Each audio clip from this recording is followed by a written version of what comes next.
ꯃꯌꯥꯝꯕꯨ ꯑꯍꯥꯟꯕꯃꯛꯇꯗ ꯆꯦꯅꯦꯜ ꯑꯁꯤꯒꯤ ꯃꯥꯏꯀꯩꯗꯒꯤ ꯇꯔꯥꯝꯅ ꯑꯣꯛꯆꯕꯒ ꯂꯣꯏꯅꯅ ꯄꯥꯟꯊꯣꯏ ꯃꯉꯥꯡꯅ ꯏꯀꯣꯛꯅꯣꯅ ꯈꯨꯔꯨꯝꯖꯔꯤ꯫ ꯉꯁꯤꯁꯨ ꯃꯌꯥꯝꯒꯤꯗꯃꯛꯇ ꯅꯨꯡꯉꯥꯏꯔꯕ ꯐꯨꯡꯒꯥ ꯋꯥꯔꯤ ꯑꯃ ꯄꯨꯗꯨꯅ ꯂꯥꯛꯆꯔꯤ꯫ ꯋꯥꯔꯤ ꯑꯁꯤꯒꯤ ꯃꯃꯤꯡꯅ ꯍꯤꯡꯆꯥꯕꯤꯗꯣ ꯑꯩꯒꯤ ꯅꯨꯄꯤꯅꯤ꯫ ꯋꯥꯔꯤ ꯑꯁꯤꯕꯨ ꯏꯕꯤꯔꯛꯄꯅ ꯃꯥꯂꯦꯝꯉꯥꯟꯕꯤ꯫ ꯍꯧꯖꯤꯛ ꯃꯌꯥꯝꯒꯤ ꯃꯐꯝꯗ ꯋꯥꯔꯤ ꯑꯁꯤ ꯈꯨꯗꯣꯜ ꯇꯝꯖꯔꯤ꯫ ꯃꯌꯥꯝ ꯄꯨꯟꯅ ꯇꯥꯃꯤꯟꯅꯔꯁꯤ꯫ ꯏꯪꯅ ꯃꯔꯥ ꯇꯞꯅ ꯄꯥꯟꯕ ꯈꯨꯜꯅꯤ ꯅꯨꯡꯁꯤꯂꯨꯡ꯫ ꯃꯐꯝ ꯑꯁꯤꯗ ꯌꯨꯝꯁꯨ ꯈꯔꯇꯃꯛ ꯇꯥꯕ ꯑꯣꯏꯕꯅ ꯌꯥꯝꯅ ꯂꯟꯅ ꯂꯟꯅꯁꯨ ꯂꯩꯅꯔꯝꯃꯤ ꯑꯃꯗꯤ ꯃꯥꯒꯤ ꯏꯪꯈꯣꯜꯁꯨ ꯑꯗꯨꯛꯀꯤ ꯃꯇꯤꯛ ꯆꯥꯎꯅꯔꯝꯃꯤ꯫ ꯑꯗꯨꯒ ꯃꯐꯝ ꯑꯁꯤꯗꯒꯤ ꯑꯋꯥꯡ ꯇꯝꯅ ꯍꯥꯏꯒꯠꯄꯗ ꯎꯃꯪ ꯑꯃꯁꯨ ꯂꯩꯔꯤ꯫ ꯍꯥꯏꯔꯤꯕ ꯎꯃꯪ ꯑꯁꯤ ꯃꯐꯝꯁꯤꯗ ꯂꯩꯔꯤꯕ ꯃꯤꯑꯣꯏ ꯑꯃꯠꯇꯅ ꯆꯪꯕ ꯉꯝꯅꯗ ꯂꯩꯔꯤ꯫ ꯑꯃꯔꯣꯝꯗ ꯈꯨꯜ ꯑꯁꯤꯗ ꯁꯨꯕ ꯅꯣꯝꯕ ꯀꯟꯕ ꯆꯥꯎꯕ ꯀꯧꯕ ꯅꯨꯄꯥ ꯑꯃꯁꯨ ꯂꯩꯔꯝꯃꯤ꯫ ꯃꯍꯥꯛꯇꯤ ꯅꯣꯡꯃꯒꯤ ꯊꯕꯛ ꯆꯤꯜꯍꯥꯎ ꯊꯤꯗ ꯉꯁꯤꯁꯨ ꯃꯍꯥꯛ ꯃꯈꯣꯏ ꯈꯨꯜꯁꯤꯒꯤ ꯁꯦꯟꯖꯥꯎ ꯄꯥꯏꯕꯅꯤ ꯍꯥꯏꯅ ꯂꯩꯔꯤꯕ ꯇꯣꯃꯥꯟꯒꯤ ꯂꯧꯗꯨ ꯁꯨꯔꯤ꯫ ꯑꯗꯨꯕꯨ ꯃꯥ ꯃꯊꯟꯇ ꯅꯠꯇꯕꯅ ꯃꯈꯣꯏ ꯅꯨꯄꯥꯁꯤꯡ ꯑꯃꯗꯤ ꯅꯨꯄꯤꯁꯤꯡꯁꯨ ꯈꯔ ꯌꯥꯎꯕꯅ ꯊꯕꯛ ꯁꯨꯕꯒꯤ ꯋꯥꯕ ꯀꯥꯎꯅꯕ ꯍꯥꯏꯗꯨꯅ ꯋꯥꯔꯤ ꯁꯥꯟꯅꯔꯛꯏ꯫ ꯑꯩꯈꯣꯏ ꯈꯨꯜꯁꯤꯒꯤ ꯎꯃꯪꯁꯤꯗ ꯂꯩ ꯍꯥꯏꯕꯗꯣ ꯑꯃꯨꯛ ꯊꯣꯛꯏ ꯍꯥꯏꯅꯩꯅꯦ꯫ ꯍꯥꯏꯒꯨꯝꯕꯗꯅ ꯇꯜꯂꯦ ꯑꯣꯏꯕ꯫ ꯑꯩꯈꯣꯏꯗꯤ ꯑꯄꯤꯛꯄ ꯏꯆꯥꯒ ꯆꯦꯜꯂꯦꯗꯣ꯫ ꯑꯗꯨꯅꯦ ꯈꯨꯜ ꯑꯁꯤꯗ ꯅꯠꯇꯅ ꯑꯇꯣꯞꯄ ꯈꯨꯜꯗ ꯆꯠꯂꯒ ꯊꯕꯛ ꯁꯨꯕꯁꯨ ꯃꯁꯤꯒꯤ ꯎꯃꯪꯁꯤꯅ ꯌꯥꯗ꯭ꯔꯕꯅꯤ꯫ ꯑꯩꯈꯣꯏꯒꯤ ꯈꯨꯜꯁꯤꯅ ꯃꯍꯩ ꯃꯔꯣꯡꯗ ꯀꯌా ꯐꯠꯇ꯭ꯔꯤꯕ꯫ ꯏꯁꯤꯡ ꯏꯆꯥꯎ ꯍꯦꯛ ꯅꯪꯂꯤꯕꯁꯤ ꯃꯥꯒꯤ ꯄꯥꯞꯅꯤ ꯍꯥꯏꯅꯦ꯫ ꯍꯥꯏꯕꯅꯤ ꯀꯤꯖꯩ ꯑꯩꯈꯣꯏꯗꯤ꯫ ꯑꯗꯨꯅꯕꯨ ꯈꯨꯜꯁꯤꯒꯤ ꯃꯤꯑꯣꯏ ꯑꯃꯠꯇ ꯆꯠꯅꯗ꯭ꯔꯤꯁꯤꯅꯤ꯫ ꯃꯌꯥꯝꯗꯨꯅ ꯃꯥꯒꯤ ꯋꯥꯔꯤ ꯍꯧꯗꯣꯛꯅꯔꯛꯂꯤꯕꯗꯨ ꯆꯥꯎꯕ ꯃꯥꯁꯨ ꯊꯕꯛ ꯁꯨꯅ ꯇꯥꯔꯤ꯫ ꯑꯗꯨꯕꯨ ꯃꯍꯥꯛꯁꯨ ꯋꯥꯈꯜꯗꯗꯤ ꯈꯟꯖꯩ, ꯃꯣꯏꯅ ꯍꯥꯏꯁꯤꯕꯨ ꯀꯌꯥꯃꯨꯛ ꯆꯨꯝꯕꯖꯥꯠꯅꯣꯅꯦ? ꯃꯤꯠꯅ ꯎꯕꯁꯨ ꯅꯠꯇꯕꯁꯤꯕꯨ꯫ ꯑꯁꯤ ꯍꯥꯏꯅ ꯈꯟꯗꯣꯛꯏ ꯃꯥꯒꯤ ꯋꯥꯈꯜꯗꯗꯤ꯫ ꯑꯁꯨꯝꯅ ꯋꯥꯔꯤ ꯋꯥꯇꯥꯏ ꯇꯧꯗꯨꯅ ꯊꯕꯛꯁꯨ ꯂꯣꯏꯔꯒ ꯌꯨꯝꯗ ꯍꯟꯅꯔꯛꯏ꯫ ꯆꯥꯎꯕꯁꯨ ꯃꯌꯨꯝ ꯌꯧꯔꯕꯗ ꯃꯍꯥꯛꯀꯤ ꯃꯌꯨꯝꯗꯨ ꯃꯥ ꯅꯠꯇꯅ ꯃꯥꯒꯤꯅꯤ ꯍꯥꯏꯕꯗ ꯀꯅꯥꯁꯨ ꯂꯩꯇꯕꯅ ꯃꯍꯥꯛꯅ ꯍꯜꯂꯛꯄꯗ ꯁꯟꯙ꯭ꯌꯥ ꯋꯥꯏꯔꯝꯒꯤ ꯃꯝꯂꯤ ꯇꯧꯔꯝꯕ ꯑꯣꯏꯕꯅ ꯃꯅꯨꯡ ꯆꯪꯂꯛꯄꯗ ꯎꯃꯝ ꯃꯝꯂꯝꯃꯤ꯫ ꯑꯗꯨꯗ ꯆꯥꯎꯕ ꯃꯥꯁꯨ ꯃꯈꯨꯠꯅ ꯃꯥꯔ ꯆꯪꯗꯨꯅ ꯂꯩꯔꯤꯕ ꯄꯨꯗꯣꯟꯗꯨ ꯃꯩ ꯆꯨꯈꯠꯂꯤ꯫ ꯑꯗꯨꯝꯅ ꯍꯦꯛ ꯆꯨꯈꯠꯄꯒ ꯃꯨꯁꯤ ꯑꯣꯏꯅ ꯃꯩꯉꯥꯜꯗꯨꯅ ꯀꯥꯗꯨ ꯉꯥꯜꯂꯛꯏ꯫ ꯆꯥꯎꯕ ꯄꯟꯊꯕ ꯇꯧꯗꯅ ꯆꯥꯛꯇꯨ ꯃꯩ ꯊꯥꯒꯠꯇꯨꯅ ꯄꯔꯞ ꯊꯣꯡꯂꯒ ꯆꯥꯊꯣꯛꯇꯨꯅ ꯃꯍꯥꯛꯁꯨ ꯊꯕꯛ ꯆꯠꯂꯨꯕꯒ ꯀꯩꯒ ꯄꯣꯊꯥꯈꯤ꯫ ꯑꯗꯨꯝꯅ ꯁꯨꯝ ꯈꯨꯜꯁꯤꯗ ꯑꯐꯪꯕ ꯊꯕꯛ ꯁꯨꯗꯨꯅ ꯂꯩꯔꯛꯄꯅ ꯃꯍꯥꯛ ꯅꯨꯡꯉꯥꯏꯕ ꯍꯥꯏꯕꯗꯨꯗꯤ ꯁꯨꯛꯐꯪ ꯍꯦꯛ ꯐꯪꯂꯛꯇꯕꯅ ꯃꯍꯥꯛ ꯅꯣꯡꯃꯗꯤ ꯊꯕꯛ ꯆꯠꯇꯅ ꯌꯨꯝ ꯑꯗꯨꯗ ꯂꯩꯗꯨꯅ ꯋꯥꯈꯜꯁꯨ ꯈꯜꯂꯤ꯫ ꯃꯣꯏꯅ ꯍꯥꯏꯔꯤꯕ ꯎꯃꯪꯁꯤꯗ ꯆꯪꯕꯗ ꯁꯤꯒꯅꯤ, ꯍꯤꯡꯅ ꯊꯣꯛꯂꯛꯑꯣꯏ ꯍꯥꯏꯕꯅꯤꯀꯣ꯫ ꯑꯩꯕꯨ ꯑꯃꯨꯛꯇ ꯌꯦꯡꯂꯨꯁꯤꯔꯥ? ꯅꯠꯇꯦ, ꯑꯩꯅ ꯊꯕꯛ ꯁꯨꯕꯒꯤ ꯈꯟꯒꯗ꯭ꯔꯥ ꯍꯥꯏꯔꯒ ꯁꯤ ꯑꯃꯨꯛ ꯈꯜꯂꯒ ꯂꯩꯔꯦ꯫ ꯅꯠꯇ꯭ꯔꯒ ꯅꯍꯥꯟꯋꯥꯏ ꯑꯩꯒꯤ ꯏꯄꯨꯅ ꯍꯥꯏꯕꯗꯁꯨ ꯍꯥꯏꯔꯝꯕꯅꯦ꯫ ꯃꯇꯝꯗꯨꯗ ꯑꯉꯥꯡ ꯑꯣꯏꯕꯅꯤꯅ ꯑꯩꯁꯨ ꯌꯥꯝ ꯀꯤꯔꯝꯃꯦ꯫ ꯑꯗꯨꯕꯨ ꯍꯧꯖꯤꯛꯇꯤ ꯑꯩ ꯃꯐꯝꯗꯨꯗ ꯆꯠꯂꯒ ꯑꯃꯨꯛꯇꯪꯗꯤ ꯌꯦꯡꯅꯤꯡꯉꯤꯁꯦ꯫ ꯁꯤꯕ ꯍꯤꯡꯕ ꯅꯨꯄꯥꯅꯤ, ꯗꯔꯀꯥꯔ ꯇꯥꯗꯦ ꯃꯗꯨ ꯑꯩꯒꯤ ꯑꯣꯏꯅꯗꯤ꯫ ꯑꯁꯨꯝꯅ ꯈꯟꯕ ꯌꯥꯕ ꯈꯜꯂꯒ ꯀꯣꯟꯅ ꯑꯃꯨꯛ ꯍꯥꯏꯖꯩ, ꯀꯟꯅꯗꯦ, ꯑꯩ ꯍꯌꯦꯡꯃꯛ ꯍꯦꯛꯇ ꯆꯠꯂꯒꯦ꯫ ꯑꯁꯤ ꯈꯟꯗꯨꯅ ꯆꯥꯎꯕ ꯃꯥꯁꯨ ꯃꯊꯪꯒꯤ ꯅꯨꯃꯤꯠꯄꯨ ꯉꯥꯏꯈꯤ꯫ ꯑꯗꯨꯝꯅ ꯅꯨꯃꯤꯠꯁꯨ ꯍꯧꯈꯤꯕꯅ ꯃꯊꯪꯒꯤ ꯑꯌꯨꯛ ꯑꯉꯟꯕꯗꯨ ꯆꯥꯎꯕ ꯃꯈꯨꯠꯇ ꯁꯤꯡꯖꯪ ꯑꯃꯁꯨ ꯄꯥꯏꯗꯨꯅ ꯏꯁꯤꯡꯒ ꯍꯥꯞꯇꯨꯅ ꯃꯍꯥꯛ ꯎꯃꯪꯒꯤ ꯂꯝꯕꯤ ꯇꯝꯅ ꯃꯌꯨꯝꯕꯨ ꯊꯥꯗꯣꯛꯑꯝꯃꯤ꯫ ꯈꯨꯜ ꯑꯗꯨꯒꯤ ꯃꯤ ꯊꯦꯡꯅꯕꯁꯨ ꯆꯥꯎꯕ ꯃꯥꯅ ꯋꯥꯈꯜ ꯅꯨꯡꯉꯥꯏꯅ ꯆꯠꯂꯤꯕ ꯑꯗꯨꯗ ꯍꯪꯂꯛꯏ, ꯀꯥꯏꯗꯅꯣꯅꯦ ꯆꯥꯎꯕ? ꯎꯃꯪꯁꯤꯗ ꯆꯠꯂꯨꯒꯦ ꯇꯧꯕꯅꯤ ꯇꯥꯗ꯫ ꯆꯥꯎꯕꯒꯤ ꯄꯥꯎꯈꯨꯝ ꯑꯗꯨꯗ ꯅꯨꯄꯥꯗꯨꯁꯨ ꯈꯔ ꯈꯧꯇꯛ ꯆꯥꯅ, ꯅꯥꯞ ꯆꯥꯗꯕ, ꯆꯠꯂꯨꯅꯨ, ꯃꯤꯑꯣꯏ ꯑꯃꯠꯇꯅꯁꯨ ꯆꯠꯅꯗꯕꯁꯤꯗ, ꯑꯗꯨꯏ ꯁꯔꯨꯛꯄꯨꯗꯤ ꯅꯪꯒꯤ ꯊꯕꯛꯇꯣ ꯇꯧꯔꯨꯆꯣꯀꯣ꯫ ꯑꯗꯨ ꯍꯥꯏꯔꯝꯗꯨꯅ ꯅꯨꯄꯥ ꯑꯗꯨꯁꯨ ꯆꯠꯈꯤ꯫ ꯆꯥꯎꯕꯗꯤ ꯀꯩꯁꯨ ꯈꯨꯝꯂꯨꯗꯦ꯫ ꯑꯗꯨꯒꯤ ꯃꯍꯨꯠ ꯃꯍꯥꯛ ꯑꯗꯨꯃꯛ ꯆꯠꯂꯤ꯫ ꯃꯤ ꯐꯅꯗꯤ ꯌꯥꯝꯂꯦ ꯃꯥꯅ ꯊꯦꯡꯅꯗꯨꯅ ꯍꯪꯂꯛꯄꯗ ꯃꯥꯅ ꯎꯃꯪꯗ ꯆꯠꯂꯤꯅꯤ ꯍꯥꯏꯕꯁꯦ꯫ ꯑꯗꯨꯕꯨ ꯃꯤꯑꯣꯏ ꯑꯃꯠꯇꯅꯗꯤ ꯃꯥꯕꯨ ꯆꯠꯂꯨꯅꯨ ꯍꯥꯏꯅꯩ꯫ ꯑꯗꯨꯕꯨ ꯆꯥꯎꯕꯗꯤ ꯊꯋꯥ ꯁꯥꯗꯅ ꯎꯃꯪ ꯑꯗꯨ ꯂꯥꯛꯄꯅ ꯌꯧꯁꯤꯜꯂꯛꯀꯗꯧꯔꯦ꯫ ꯃꯗꯨ ꯎꯕꯗ ꯆꯥꯎꯕ ꯃꯥꯏꯊꯣꯡꯗꯨ ꯃꯃꯣꯟ ꯇꯧꯖ ꯎꯃꯪꯗꯨꯒꯤ ꯃꯅꯨꯡꯗ ꯆꯪꯂꯛꯏ꯫ ꯃꯥꯅ ꯍꯦꯛ ꯆꯪꯂꯛꯄꯒ ꯃꯁꯥꯗ ꯀꯔꯤꯅꯣ ꯍꯥꯏꯐꯝ ꯈꯪꯗꯕ ꯏꯊꯤꯜꯁꯨ ꯐꯥꯎꯔꯤ꯫ ꯑꯗꯨꯕꯨ ꯃꯍꯥꯛ ꯑꯗꯨꯃꯛ ꯎꯃꯪꯗꯨꯒꯤ ꯂꯝꯕꯤꯗꯨꯗ ꯀꯣꯌꯦꯡꯗꯨꯅ ꯆꯪꯁꯤꯜꯂꯛꯏ꯫ ꯑꯗꯨꯝꯅ ꯁꯨꯝ ꯆꯪꯁꯤꯜꯂꯛꯄꯅ ꯎꯖꯥꯎ ꯑꯃꯒꯤ ꯃꯈꯥꯗ ꯅꯨꯄꯤ ꯑꯃ ꯉꯥꯊꯗꯨꯅ ꯋꯥꯅ ꯂꯩꯔꯤꯕꯗꯨ ꯎꯕꯗ ꯄꯔꯞ ꯆꯪꯁꯤꯟꯗꯨꯅ, ꯇꯥꯕ꯭ꯔꯣ? ꯀꯅꯥꯅꯣ ꯅꯪꯕꯣ? ꯇꯥꯕ꯭ꯔꯣ? ꯑꯗꯨꯝꯅ ꯆꯥꯎꯕ ꯃꯥꯅ ꯀꯧꯔꯤꯕꯗꯨ ꯅꯨꯄꯤ ꯃꯥꯁꯨ ꯃꯁꯥꯗꯨ ꯏꯁꯣꯟꯅ ꯃꯤꯠꯇꯨ ꯄꯥꯡꯂꯛꯇꯨꯅ ꯌꯥꯝꯅ ꯋꯥꯅ ꯍꯥꯏꯔꯛꯏ, ꯑꯩꯕꯨ ꯏꯁꯤꯡ ꯈꯤꯇ ꯄꯤꯊꯛꯎ, ꯑꯩ ꯌꯥꯝ ꯋꯥꯔꯦ꯫ ꯍꯥꯏꯔꯛꯂꯤꯕ ꯋꯥ ꯑꯗꯨꯗ ꯆꯥꯎꯕ ꯃꯥꯁꯨ ꯃꯥꯅ ꯂꯥꯛꯑꯝꯗꯥꯏ ꯑꯗꯨꯗ ꯄꯨꯔꯛꯈꯤꯕ ꯏꯁꯤꯡꯗꯨ ꯅꯨꯄꯤ ꯑꯗꯨꯗ ꯈꯔ ꯍꯩꯕꯤꯗꯨꯅ ꯄꯤꯊꯛꯏ꯫ ꯑꯗꯨꯝꯅ ꯄꯤꯊꯛꯄ ꯍꯦꯛ ꯂꯣꯏꯕꯒ ꯅꯨꯄꯤꯗꯨ ꯈꯔ ꯅꯦꯅꯥ ꯇꯥꯔꯛꯇꯨꯅ ꯃꯍꯥꯛ ꯃꯁꯥꯗꯨ ꯐꯖꯅ ꯉꯥꯊꯗꯨꯅ ꯐꯝꯂꯛꯏ꯫ ꯆꯥꯎꯕ ꯃꯥꯗꯤ ꯉꯁꯥꯏ ꯃꯈꯩ ꯌꯦꯡꯁꯤꯜꯂꯨꯗꯕꯅꯤ, ꯑꯗꯨꯅ ꯎꯗꯦ꯫ ꯑꯗꯨꯕꯨ ꯅꯨꯄꯤꯗꯨꯒꯤ ꯐꯖꯕ ꯃꯁꯛ ꯑꯗꯨ ꯎꯕꯗ ꯅꯨꯄꯥ ꯃꯥꯗꯤ ꯊꯃꯣꯏꯗꯨ ꯄꯨꯡꯉꯥꯎ ꯍꯦꯛ ꯉꯥꯎꯈꯤꯗꯨꯅ ꯇꯞꯅ ꯅꯣꯛꯃꯤ ꯍꯥꯏꯔꯛꯏ, ꯀꯅꯥꯅꯣ ꯅꯪꯕꯨ? ꯎꯃꯪꯁꯤꯗ ꯀꯩꯗꯧꯔꯝꯂꯤꯕꯅꯣ? ꯑꯗꯨꯝꯅ ꯍꯪꯂꯛꯄꯗ ꯅꯨꯄꯤꯗꯨꯁꯨ ꯑꯩꯕꯨ ꯈꯪꯅꯤꯡꯕ꯭ꯔꯅꯦ? ꯍꯣꯏ, ꯅꯪ ꯑꯩꯕꯨ ꯀꯤꯔꯣꯏꯗ꯭ꯔꯥ? ꯀꯤꯔꯣꯏꯗ, ꯀꯩꯗꯧ ꯀꯤꯗꯣꯏꯅꯣ? ꯑꯁꯨꯛ ꯁꯛꯇ ꯆꯪꯈꯣꯟꯕꯤ ꯅꯪꯕꯨ ꯑꯩꯅ ꯀꯩꯒꯤ ꯀꯤꯅꯤ? ꯑꯩꯁꯨ ꯅꯨꯄꯥꯅꯤ ꯅꯨꯄꯥ, ꯃꯩꯇꯩ ꯄꯤꯕ ꯑꯁꯦꯡꯕ꯫ ꯆꯥꯎꯕ ꯃꯥꯒꯤ ꯋꯥꯍꯩ ꯑꯗꯨꯗ ꯅꯨꯄꯤ ꯃꯥꯁꯨ ꯃꯃꯣꯟ ꯇꯧꯔꯤ ꯑꯗꯨꯒ ꯑꯩꯁꯦ ꯈꯨꯜ ꯑꯁꯤꯗ ꯂꯩꯔꯤꯕ ꯃꯤꯌꯥꯝꯅ ꯀꯤꯅꯔꯤꯕ ꯎꯃꯪ ꯑꯁꯤꯗ ꯍꯦꯛ ꯊꯣꯛꯏ ꯍꯥꯏꯕ ꯍꯤꯡꯆꯥꯕꯤ ꯑꯗꯣ ꯑꯩꯅꯦ꯫ ꯍꯟꯗꯛꯀꯤ ꯋꯥꯗꯨ ꯇꯥꯕꯗ ꯆꯥꯎꯕ ꯃꯁꯥꯗꯣ ꯈꯧꯇꯛ ꯈꯔ ꯆꯥꯔꯛꯏ꯫ ꯅꯨꯄꯤꯗꯨꯁꯨ ꯃꯈꯥ ꯇꯥꯏ, ꯑꯩꯁꯦ ꯑꯩꯒꯤ ꯁꯛꯂꯣꯟ ꯑꯁꯦꯡꯕ ꯅꯠꯇꯦ, ꯑꯗꯨꯅꯅꯦ ꯅꯪꯅ ꯑꯩꯕꯨ ꯀꯤꯗ꯭ꯔꯤꯕ꯫ ꯑꯁꯤ ꯍꯥꯏꯅ ꯅꯨꯄꯤ ꯑꯗꯣ ꯃꯥꯒꯤ ꯍꯤꯡꯆꯥꯕꯤꯒꯤ ꯁꯛꯇꯝꯗꯨꯗ ꯑꯣꯟꯊꯣꯔꯛꯏ꯫ ꯁꯝꯂꯥꯡꯗꯨꯁꯨ ꯎꯔꯨ ꯎꯔꯨ ꯃꯇꯨꯝ ꯇꯥꯕꯒꯨꯝꯅ ꯇꯥꯗꯨꯅ ꯖ꯭ꯋꯥꯏ ꯖ꯭ꯋꯥꯏ ꯇꯥꯔꯤ꯫ ꯁꯛꯇ ꯌꯦꯡꯂꯒꯅ ꯃꯤꯠ ꯑꯅꯤꯗꯨ ꯏꯃꯨꯛ ꯉꯥꯡ, ꯄꯤꯁꯨꯝ ꯌꯦꯡꯂꯦ ꯇꯤꯟꯐꯥ ꯅꯞꯄꯒꯨꯝ, ꯑꯃꯗꯤ ꯃꯊꯛꯀꯤ ꯌꯥꯗꯨꯅ ꯆꯣꯡꯊꯣꯛꯅ ꯇꯨꯡꯅ ꯆꯤꯝꯕꯥꯜ ꯃꯄꯥ ꯂꯥꯟꯅ ꯂꯩꯔꯤ, ꯑꯃꯗꯤ ꯁꯦꯠꯂꯤꯕ ꯃꯟꯖꯨꯅꯔꯕ ꯐꯤꯖꯦꯠ ꯃꯥꯅꯤ, ꯃꯍꯥꯛꯁꯤꯅꯤ ꯈꯨꯜꯁꯤꯅ ꯀꯤꯅꯔꯤꯕ ꯍꯤꯡꯆꯥꯕꯤ꯫ ꯃꯗꯨ ꯎꯕꯗ ꯊꯧꯅꯥ ꯐꯅ ꯂꯥꯛꯈꯤꯕ ꯆꯥꯎꯕ ꯀꯤꯔꯛꯇꯨꯅ ꯃꯍꯥꯛ ꯃꯅꯤꯡ ꯈꯔ ꯍꯜꯂꯤ꯫ ꯑꯗꯨꯗ ꯍꯤꯡꯆꯥꯕꯤ ꯑꯗꯨꯅ ꯆꯥꯎꯕꯗ ꯌꯦꯡꯗꯨꯅ ꯆꯪꯁꯤꯜꯂꯛꯂꯒ, ꯅꯪꯕꯨ ꯑꯩ ꯀꯤꯗꯕ꯭ꯔꯥ?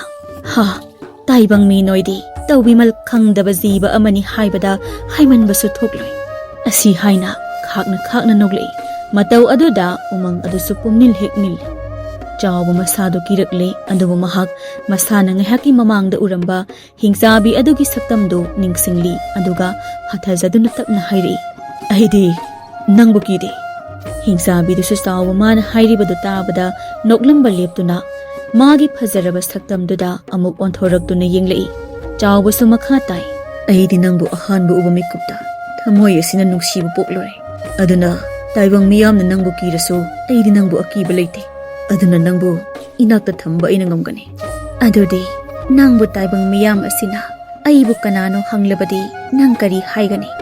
ꯅꯪꯕꯨ ꯑꯩꯒꯤ ꯅꯨꯄꯤꯅꯤ ꯍꯥꯏꯕ ꯑꯁꯤꯗꯒꯤ ꯍꯦꯟꯅ ꯑꯩ ꯀꯩꯁꯨ ꯍꯥꯏꯔꯣꯏ꯫ ꯂꯥꯛꯑꯣ ꯆꯠꯂꯁꯤ, ꯅꯪꯕꯨ ꯑꯩꯅ ꯁꯣꯏꯗꯅ ꯂꯧꯁꯤꯟꯒꯅꯤ꯫ ꯇꯥꯏꯕꯪ ꯃꯤꯑꯣꯏꯕ ꯑꯣꯏꯔꯤꯕ ꯅꯨꯄꯥ, ꯅꯪꯒꯤ ꯅꯊꯃꯣꯏ ꯑꯃꯗꯤ ꯅꯊꯧꯅꯥ ꯎꯕꯗ ꯑꯩ ꯄꯦꯜꯂꯦ꯫ ꯑꯗꯨꯅ ꯉꯁꯤꯗꯒꯤ ꯑꯩꯁꯨ ꯇꯥꯏꯕꯪ ꯃꯤ ꯑꯣꯟꯗꯨꯅ ꯂꯩꯔꯒꯅꯤ꯫ ꯑꯁꯨꯝꯅ ꯍꯤꯡꯆꯥꯕꯤ ꯑꯗꯨꯕꯨ ꯆꯥꯎꯕ ꯃꯥꯅ ꯃꯌꯨꯝꯗ ꯄꯨꯔꯛꯇꯨꯅ ꯃꯥꯒꯤ ꯅꯨꯄꯤ ꯑꯣꯏꯅ ꯄꯨꯟꯅ ꯍꯤꯡꯃꯤꯟꯅꯔꯝꯃꯤ꯫ ꯃꯇꯧ ꯑꯗꯨꯗ ꯈꯨꯜꯗꯨꯒꯤ ꯃꯤꯌꯥꯝꯅꯁꯨ ꯀꯅꯥꯅꯣ ꯃꯁꯛ ꯃꯇꯧ ꯅꯤꯡꯊꯤꯖꯩ ꯍꯪꯕꯗ ꯎꯃꯪꯁꯤ ꯑꯩꯅ ꯆꯠꯂꯨꯕ ꯅꯨꯃꯤꯠꯇ ꯎꯃꯪꯒꯤ ꯆꯪꯐꯝꯗ ꯋꯥꯅ ꯂꯩꯔꯝꯕꯗꯒꯤ ꯀꯜꯂꯛꯇꯨꯅ ꯑꯩꯒꯤ ꯅꯨꯄꯤ ꯑꯣꯏꯅ ꯂꯩꯈꯤꯕꯅꯤ ꯍꯥꯏꯕꯗꯒꯤ ꯈꯨꯜ ꯃꯤꯌꯥꯝꯁꯨ ꯅꯨꯄꯤ ꯃꯥꯕꯨ ꯀꯌꯥ ꯆꯤꯡꯅꯕꯗꯤ ꯑꯣꯏꯈꯤꯗꯦ꯫ ꯑꯗꯨꯝꯅ ꯁꯨꯝ ꯂꯩꯔꯛꯄꯅ ꯊꯥꯕꯨꯡ ꯃꯉꯥꯗꯤ ꯍꯥꯏꯔꯛꯂꯤ꯫ ꯆꯥꯎꯕ ꯑꯃꯗꯤ ꯍꯤꯡꯆꯥꯕꯤꯗꯨꯒ ꯌꯨꯝꯕꯥꯟꯗꯨꯅ ꯂꯩꯔꯛꯄ, ꯑꯃꯗꯤ ꯆꯥꯎꯕꯒꯤ ꯅꯨꯄꯤ ꯍꯤꯡꯆꯥꯕꯤꯗꯨꯁꯨ ꯃꯃꯤꯡ ꯑꯃ ꯆꯥꯎꯕ ꯃꯥꯅ ꯊꯣꯟꯕꯤꯔꯕꯗ ꯃꯥꯕꯨ ꯈꯨꯜ ꯃꯤꯌꯥꯝꯅ ꯂꯩꯁꯅꯥ ꯍꯥꯏꯔꯒ ꯀꯧꯅꯩ꯫ ꯅꯣꯡꯃꯒꯤ ꯅꯨꯃꯤꯠꯅꯤ꯫ ꯂꯩꯁꯅꯥ ꯃꯥꯗꯨ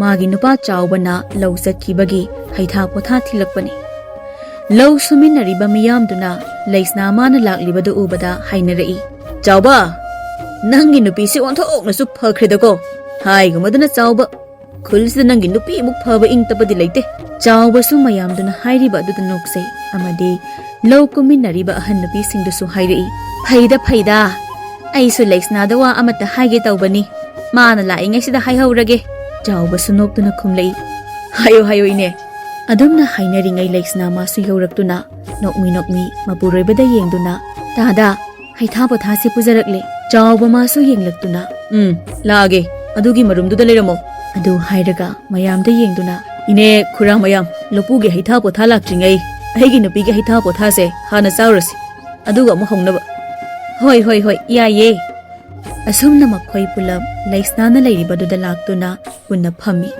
ꯃꯗꯨꯗ ꯑꯍꯟ ꯅꯨꯄꯤ ꯑꯃꯅ, ꯏꯕꯦꯝꯃ, ꯑꯩꯒꯤ ꯏꯁꯨ ꯑꯇꯣꯝꯕꯗꯣ ꯌꯥꯝ ꯀꯟꯅ ꯅꯥꯔꯦꯅꯦ ꯃꯈꯣꯡꯗꯨꯗ, ꯑꯗꯨꯒꯤꯅꯤ ꯑꯩꯁꯦ ꯅꯪꯒ ꯑꯃꯨꯛꯇ ꯎꯅꯔꯒ ꯍꯥꯏꯒꯦ ꯇꯧꯕ, ꯁꯪꯗꯕ ꯊꯕꯛꯁꯦ ꯍꯦꯛꯇ, ꯃꯃꯥꯗꯨꯁꯨ ꯂꯩꯀꯥꯏ ꯀꯣꯏꯕꯗ ꯃꯆꯥꯒ ꯌꯦꯡꯕ ꯁꯪꯗꯦ꯫ ꯂꯩꯁꯅꯥꯁꯨ ꯆꯥꯅꯕ ꯁꯦꯝꯗꯨꯅ ꯅꯣꯛꯃꯤ ꯅꯣꯛꯃꯤ ꯍꯥꯏꯔꯛꯏ, ꯍꯣꯏ ꯍꯣꯏ ꯏꯅꯦ, ꯑꯩꯗꯣ ꯍꯌꯦꯡ ꯂꯥꯛꯀꯦ, ꯍꯤꯗꯥꯛꯇꯨꯁꯨ ꯄꯨꯔꯛꯂꯒꯦ꯫ ꯍꯣꯏ ꯍꯣꯏ ꯏꯕꯦꯝꯃ꯫ ꯁꯥꯟꯅꯔꯤꯕ ꯑꯍꯟ ꯅꯨꯄꯤꯗꯨꯒ ꯂꯩꯁꯅꯥꯒꯒꯤ ꯋꯥꯔꯤ ꯑꯗꯨꯗ ꯅꯨꯄꯥ ꯑꯃꯅ, ꯍꯥꯏꯒꯨꯝꯕꯗꯅ ꯏꯕꯦꯝꯃ ꯂꯩꯁꯅꯥꯒꯤ ꯍꯤꯗꯥꯛꯁꯤ ꯐꯩꯅꯦ, ꯐꯖꯅ ꯐꯩꯕꯣ, ꯏꯕꯦꯝꯃ ꯅꯪꯕꯨ ꯍꯥꯟꯅ ꯇꯝꯂꯛꯄ꯭ꯔꯥ?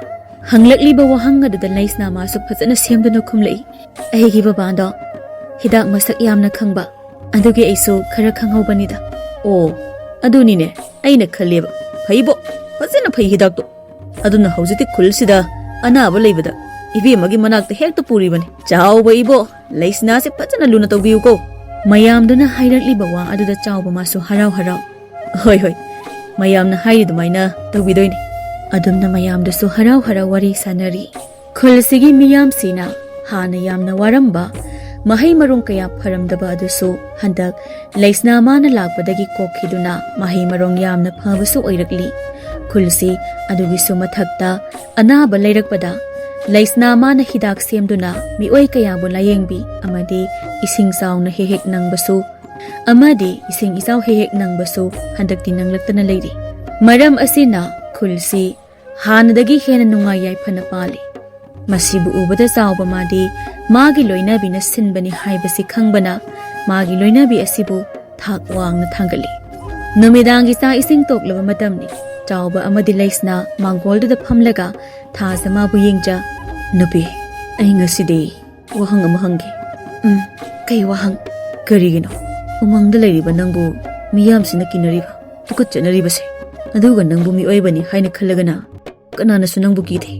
Laisna hanglakliba wa aduda magi mapureibada yenglaktuna tada wari sing asidi liragi matamdo leibak asiga thangnaba leibak pulami aduna matam aduda ningthau saikhomba haidana amana palami matamduda khul ase yamna nungaina leirami adubu ikhang khanghaudana hingsaba ama lagduna ningthaududa hairi. Hoi ningthau aigi chak nang na pigadabani natrabade aina nange khullasigi mioi pumba amamamta oina charagani. Adumna hairakpada ningthaudu kiraduna masu yarami. Adumna yabaduda hingsaba aduna Hare ai khulasiga naknaba singnung asigi makhada leigani. Maduda aigi chak hapta amagi manungda amamam pigadabani natrabade. Asi haina ki halamduna chakhige tawi. Tanja aduda ningthaudugi masanupi yaimadu tholakbaga thengnakhiduna hingsabaduna ningthau aduda wafam amaga thamlami. Chawba masu magi nupina liriba wari aduda thawai yauna tabana hanglei. Kari wafam asamna hanglaami. Ningthau nangi nasanupi masaibe masi aigi taloi singda chalhange aingonda pi adu oiba tarabade aina nangonda sakthak piyu haibadu pidrabasu yai ai satkhigani aduna aina namit ninigi matam piri masida wakhal khalam. Asi hairam mahak adu chatkhi maduda hingsaba aduna wakhal hongkhibada ningthaudu amaromda harawu poi maramde magi lebaksi awaba nanglaroi haina adubu amuk magi hek machabu sahingsaba mangonda piyu haibadugi khallagadi ningthaudu patha yamna sarami. Aduna konungi phamnaiba kaya wasu tanarami. Aduna tanaba yaba tanarabada ningthaugi masa ibema yaimadu hingsaba mangonda thajaba adumak tarami. Aduna upai leita hingsaba mana tharamba matam yauduna hingsaba duna lakpada ningthaudusu upai leita leibak miyamgi khanduna masanupibu pikhi. Numit aduda ningthaugi masanupidusu mapa ningthaugi thawong adubu sauna ningamdana sap ama mapa ningthauda hairami. Nacha ibu hingna sizaro haina inthoklabanina nangi leibak ase ngasidagi umang amana khaiduna umang aduda aigi yarekpham oiduna khul ani thokna khaigani amadi umang mana khakhrabada khul amadi awaba chaitheng piduna aina otkani. Asi haina hingsaba mangonda amuk yenglaktuna he hingsaba nangsu taw sa hingchaba minung silaitaba nangbu aigi puroba oibadi namangda sumanglunu adogi sumathakta nanga ega lambi khakpunduna leiroi amadi aisu ngasidagi wasakli madudi aihak sa hingchabi amagi saklo lawduna aigi umang asida leheuragani aduga aigi umang asida kanaguma taibang minatana atopa hingsa yaitamba kananasu changba ngamloi. Asi hairam mana wasakhibaduna ningthau masanupidu hingsabigi saklonda umang asida leiduna leikhi amadi mahaki saapna khul asida chaithengsu oiribani haibadu asengbani. Adudi hingsabadudi namitadagi hingsaba adusu sauna ningthau aduda oina onsinduna khul adubu lekha tahalamlaga mahaksu lei mapham amada mahakna hingsabi onkrabada ningthau masanupibu umangdudagi tholakpa ngairibani haujiksu. Kari haiba adudi nang ningthau masanupi natra Mani dada. Aihak asi. Umangsidagi thawli haibasi khanglabadi. Mahakna aibu soidana thiba lakani. Ado ngaikune. Ai thengnabada nangna saurina kaigi. Aina sap sonkibana chaitheng oirasu. Ai khulsidagi sanga chade. Aduba khulsida sanga sirambada. Aibu phatraba hingchabini. Umangsida changanu haina. Miyamsina khanakhibana. Aina sauduna tadabusu. Ahanba thengnaba mikuptuda. Aina sauribani. Oh, ado aikhoi khundasu he yawe. Adugi thawongdo. Sanga siramba mathong khangdana. Adu kaigi oine dudi. Aibu thiba lakpada. Hingchabaduna tawba ngaktani. Adubu khangdabana. Aina tawdanaba ngakthokpiraga. Aibu oina miyamsina lana uduna. Chatkibaduna. Aingonda oina saubani. Oh, adudi ai hingchabadubu lanthengnanaba tawbatai. Mana igi ifamdagi nangbu puduna chatpa yaroi. Dada, maabu lanthengnabadi dadana ngamloi. Madi aiga lanthengnagani. Matam ngairibani aihaksu. Maabu sigidamak dadana wabigano. Adugi sarukpadi pothabiruro. Thengli matamase. Adumna hairabada chawba amadi laisna punna imungda pothaba changki. Amaromda jingnungdugi manungda lairiba surung adudana hingchaba mahaktu sadumdu phakphakduna charaga masindasu sonjai. Ai bumira iduna chatlabanina. Nangbusu aina lemna tharoi. Pet lawi nangnasu umangdagi thokrabanina. Aina nangbu thigani. Asi haina amuk khagna nokli. Adumna matamdi hauki. Amu ikhang khangaudana khul asida sa sing mathong khangda siramba thengnarami. Mataw asida khul miyamdusu waridu sane. Hantak amuk khul sida maram khangdana sa singna sirakpase. Aikhoi hantangna ahanbasu nate. Masi wafam amadi tanabasum. Haigumadana asengba. Sa loizariba aikhoidi masi yamna wadawri. Adumna magi oiba mot phongdoknari maduda mi oiba haibasi yengsinnaba ngaktan henbana chawbagi matai manawbu nungsidaba kharana wafam ama thamlakli. Aibu hayo hairadi aikhoi khulsi hanadagi hongnabudi tawi. Masigi thawongsi. Adubu handak chawba haibaduna magi nupini haidana umangda leiramena purakhibadu aidi madu mi mandiko. Masak adu mapa leita kaini phajariba. Kana khang upangsigi hainariba hingchabiduna mi oibagi saglon loramba oiradi. Asumna haudorakliba wado maramdi kaya chade. Maramdi moigi sa sirambasidi chawbagi nupina laktringaidagi adum yawkhrabane. Aduna chawbu nungsiba sing aduna hera adudi oiroida. Sidi hanadagi hauna tawre kaino. Oh hanadagi hauna tawrasu kana khangni hingchabidu oiramadi mabu miyamna hatlabadi aikhoina warisi wagadro.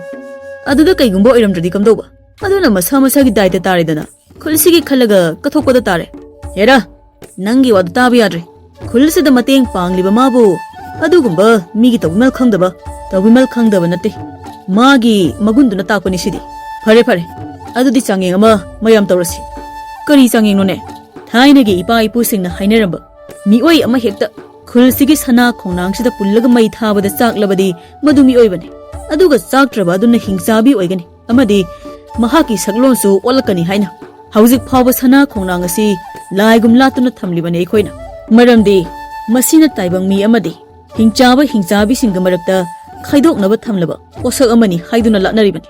Fare adudi kainumita oine purnima gi ahing nongaida oigadabane.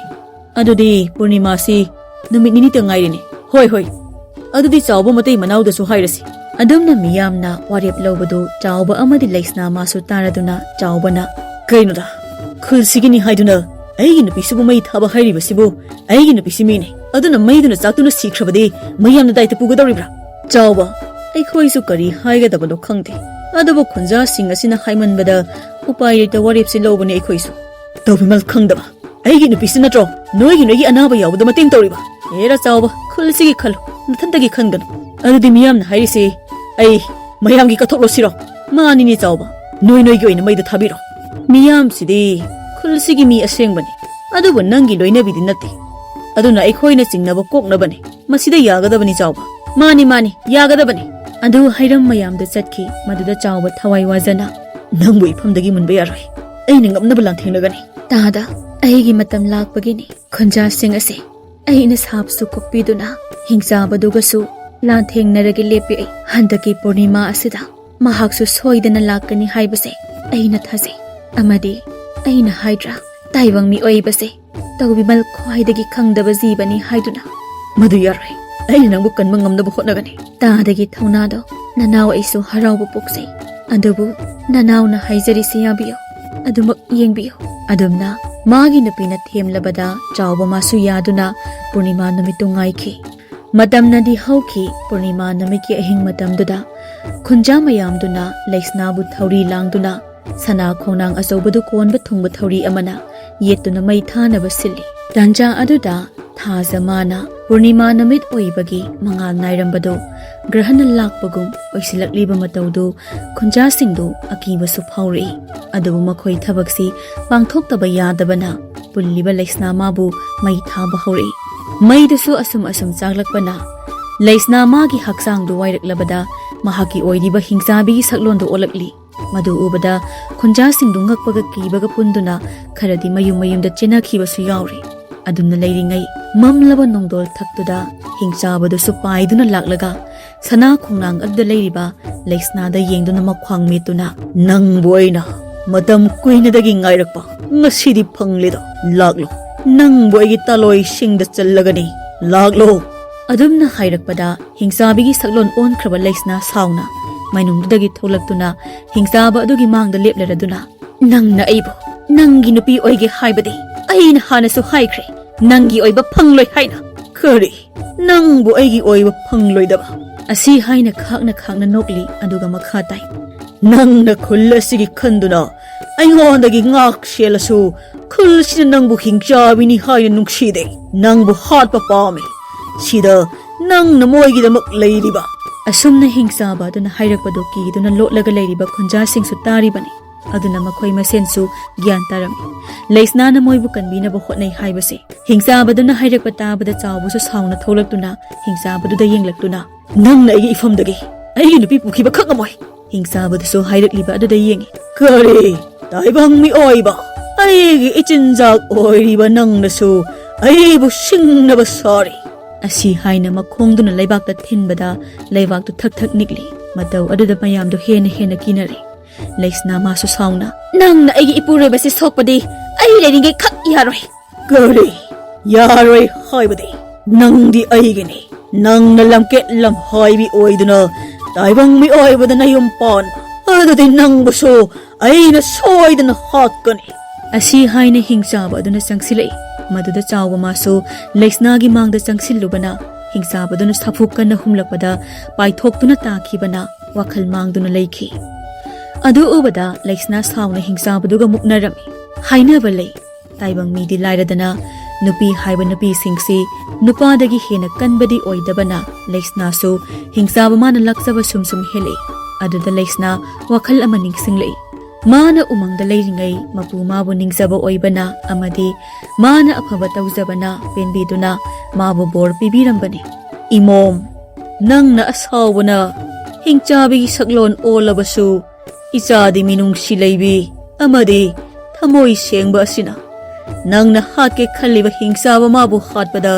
nangi I tairaba thangna natana mabu hatpa ngamloi aduna magi asonbasi aina nangi nafamda bor oina pirabani adumna pirambadu ningsingduna leisna masu panthaba tawda taaduna leiriba mapurebagi thangdu lapkhatuna magi makhutta lenduna I tahelaga hingchaba adugi manakta sensilei hingchabadusu leisnabu phage khanna masu sensilei adubu leisnana pairiba thangduna hingchaba magi thabak mapa chapchana thinki aduda hingchabadusu khangba ngamda tharo onduna khangduna masa adu leimaida turaktuna uful onduna mangki mataw aduda mamlamba thaja masu amuk purnimani haina nganthораktuna pungal hek ngali mataw aduda leisna magi wasaksu koktuna taibang mi oiba magi saktam onduna taaduna leiriba mapurebagi manakta changsinduna haudokli tada tada nana oibi aina kauribase tarabadi amukta mit pangthokpiyo tada asumna kauduna kapli tawriba matawduda khunja singsuki duna lotlaga leirambadu thoknaraktuna changsilei leisna su mapureba bukonduna kapli maduda ahanupa amana hairi sesebema isingse khara pitho gyal lakani chaina khonani adumna haibada leisna na ising du pithakpada chawba masu gyan laktuna magi nupi ubada harauna ponsinjai numit asidagi hauna leisna mahaksu miyamna ꯑꯐꯕ ꯃꯤꯅꯤ ꯈꯪꯕꯗꯒꯤ ꯈꯨꯜꯁꯤꯗ ꯊꯥꯛ ꯋꯥꯡꯅ ꯊꯝꯗꯨꯅ ꯃꯍꯥꯛꯄꯨ ꯂꯣꯏꯅꯕꯤꯔꯝꯃꯤ ꯑꯃꯗꯤ ꯆꯥꯎꯕꯁꯨ ꯃꯥꯒꯤ ꯅꯨꯄꯤꯒꯤ ꯃꯄꯥꯟꯅ ꯍꯥꯟꯅ ꯋꯥꯔꯝꯕꯗꯨ ꯀꯣꯛꯇꯨꯅ ꯅꯨꯡꯉꯥꯏ ꯌꯥꯏꯐꯅ ꯄꯥꯟꯈꯤ ꯑꯗꯨꯒ ꯎꯃꯪꯗꯨꯁꯨ ꯈꯨꯟꯖꯥꯁꯤꯡꯅ ꯆꯪꯅꯗꯨꯅ ꯊꯕꯛ ꯏꯪꯈꯥꯡ ꯁꯨꯐꯝ ꯑꯣꯏꯗꯨꯅ ꯈꯨꯜꯗꯨ ꯍꯧꯖꯤꯛꯇꯤ ꯍꯥꯟꯅꯗꯒꯤ ꯍꯦꯟꯅ ꯀꯅꯥꯒꯨꯝꯕ ꯑꯃꯠꯇꯒꯤ ꯃꯐꯝꯗꯒꯤ ꯑꯀꯤ ꯇꯨꯖꯨꯡꯕ ꯂꯩꯇꯅ ꯂꯩꯈꯤ꯫